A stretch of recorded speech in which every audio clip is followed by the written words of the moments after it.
The state of Michigan-owned Canton-Plymouth Mettetal 1D2 airstrip has a long history of safety problems and many crashes into surrounding densely populated neighborhoods close to many schools. Crashes became such a frequent sight that touch and goes were prohibited, but still occur on a regular basis.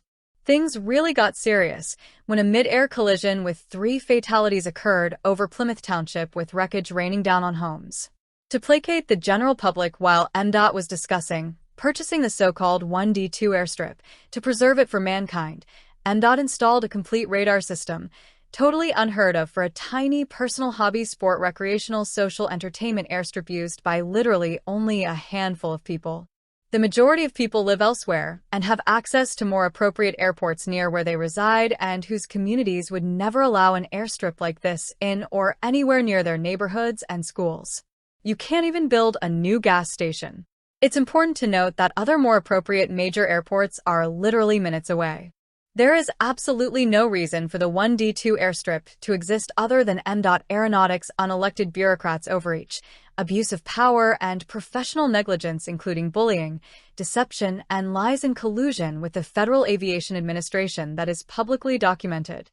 Sad but true, how soon people forget a mid-air collision. Is aviation safety just a game? Here's yet another disaster waiting to happen.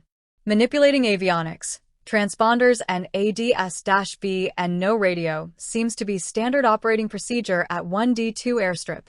Here's another example. It's easy to detect direct manipulation of the avionics in these images, even showing the aircraft on the ground.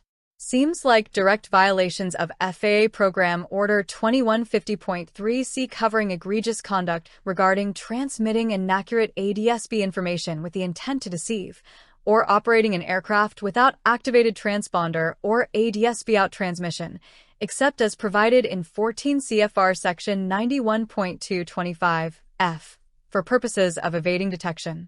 While in this simple example total flight was less than 5 minutes long, but occurred within minutes of 2 major airports, Detroit Metro International Airport DTW and Willow Run YIP. Again, a disaster just waiting to happen. Quite an MDOT Aeronautics clown show.